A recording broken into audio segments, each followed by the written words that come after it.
교통공학과에 대해 발표하게 된 10조 송가은입니다.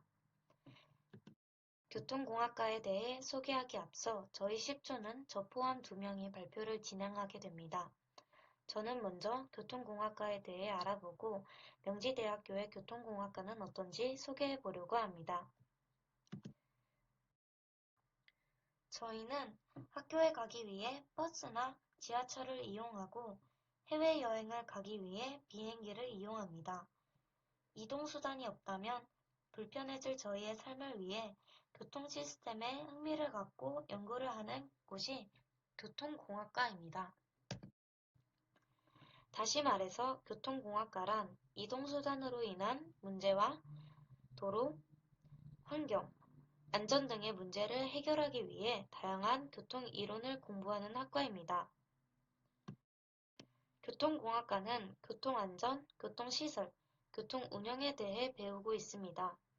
교통사고의 빈도나 심각도를 줄이는 방법과 이론을 연구하고 교통수단에 필요한 시설과 교통안전표지, 교통관제시설에 대해 배웁니다.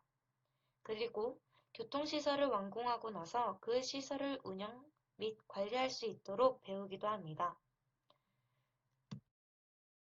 교통공학과는 저희가 보다 더 나은 교통서비스를 경험할 수 있도록 교통계획이라는 학문과 도로의 계획, 설계, 유지 따위를 다루는 도로공학 학문을 배웁니다. 이외에 교통공학과는 ITS, 스마트 모빌리티, 빅데이터에 대해 배웁니다. 이 세 가지가 같이 이용되면서 교통 시스템이 보다 더 첨단화되었습니다. 버스 정류장에서 볼 수 있는 버스 전광판과 공유 전동 킥보드를 예로 들 수 있습니다. 이처럼 교통공학과는 교통공학의 특성상 인문 사회적인 문제와 물리학을 바탕으로 하는 힘 등을 공부하게 됩니다. 앞서 저는 큰 범위에서 교통공학과에 관해 설명해 드렸습니다. 이 챕터에서는 명지대학교 교통공학과는 어떤지 설명해 드리려고 합니다. 교통공학과의 커리큘럼은 이러합니다. 만약 교통공학과에 진학하고 싶으시면 물리학, 물리학 실험, 캐드 개론 강의를 수강하시는 것을 추천드립니다. 명지대학교 교통공학과의 주요 전공 과목은 총 9가지가 됩니다. 도로관리, 철도공학이 있고 도시대중교통의 종류와 정의, 특성 등을 고찰하는 도시대중교통이 있습니다.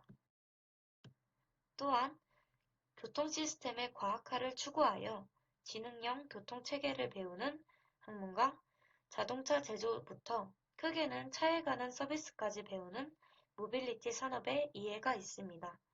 그리고 캡스톤 디자인이 있습니다. 마지막으로 교통안전공학, 교통시설공학, 교통계획이 있습니다. 교통시스템이 점점 첨단화되기 시작하면서 교통과 관련된 산업이 많아졌고 이에 따라 취업률도 높아졌습니다.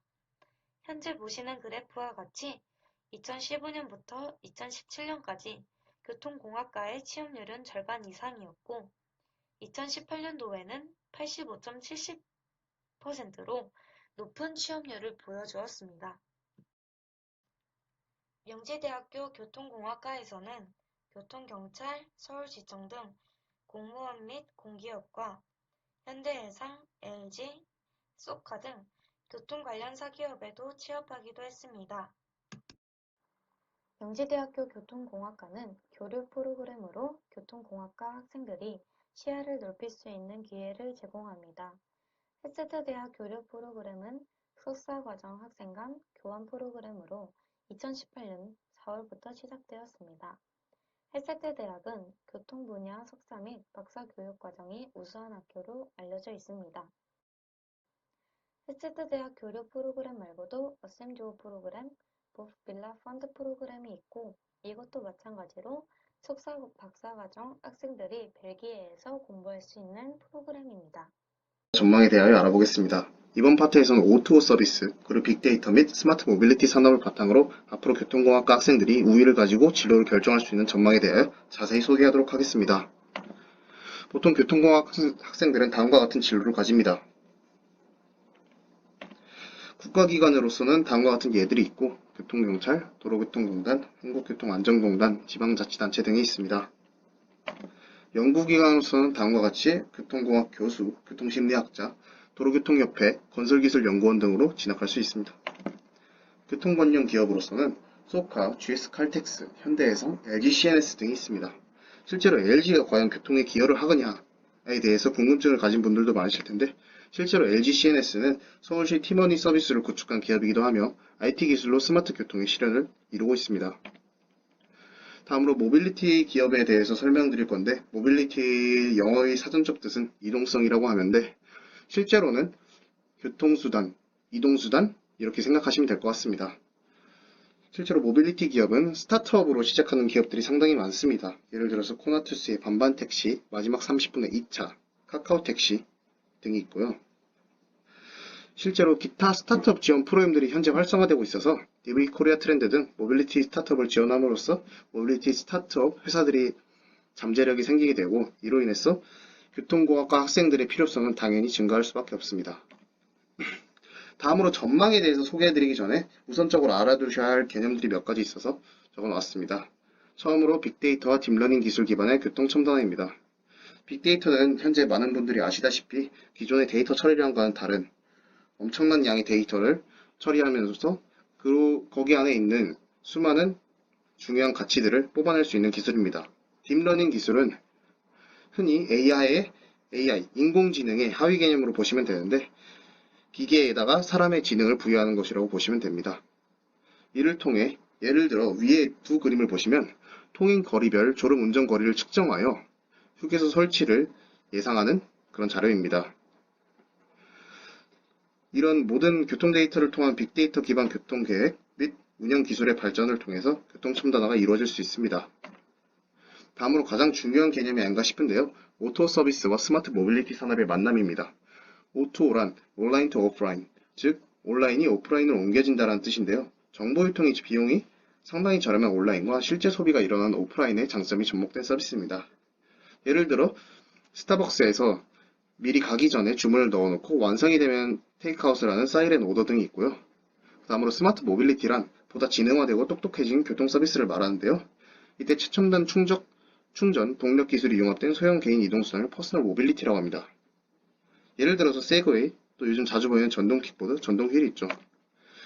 이런 모든 것들이 합쳐져서 이런 이동식 주유소, 카카오택시, 공유 자전거 같은 것들을 이루게 되는데요. 아마 이동식 주유소를 제외하고는 모두 다 자연스럽게 보이실 건데요. 이동식 주유소는 말 그대로 이동하면서 기름을 파는 주유소입니다. 이런 것들은 전부 온라인으로서 소비자가 요청을 하면 실제로 오프라인에서 사용할 수 있게 된 서비스인데요. 모두 오토 기술을 기반으로 한 것들입니다. 이런 오토 서비스는 빅데이터 및 딥러닝 기술을 통하여 점점 더 발전하고 보완될 수 있습니다. 따라서 교통공학과만의 독창성과 강점으로 여러 분야에서의 새로운 길을 개척할 수 있게 될 겁니다. 다음으로 마지막으로 재학 중이신 선배님과의 인터뷰에 대해서 알아보겠습니다. 교통공학과에 진학한 1학년 학생들은 교통공학의 교통정책에 대해서 관심을 가지는 것만으로 도움이 될 거라고 하셨고 선배님께서는 공대를 목표로 하셨으나 기계를 다루는 것에 흥미가 없어서 교통공학과를 고르셨다고 하십니다. 현재 선배님은 공기업을 준비하고 있고 이는 충분히 교통공학과 경쟁력을 가지고 있기 때문에 상당히 좋다고 합니다. 또한 공기업뿐만 아니라 교통경찰 등의 특채 또한 상당한 경쟁력을 가지고 있기 때문에 도전해볼 만하다고 하십니다. 조언이한 당부의 말씀은 자신에게 원하는 과를 고르기 위해 심사숙고하는 것이 상당히 중요하다고 하십니다. 이상으로 저희 교통공학과 10조 PPT 발표 마치겠습니다.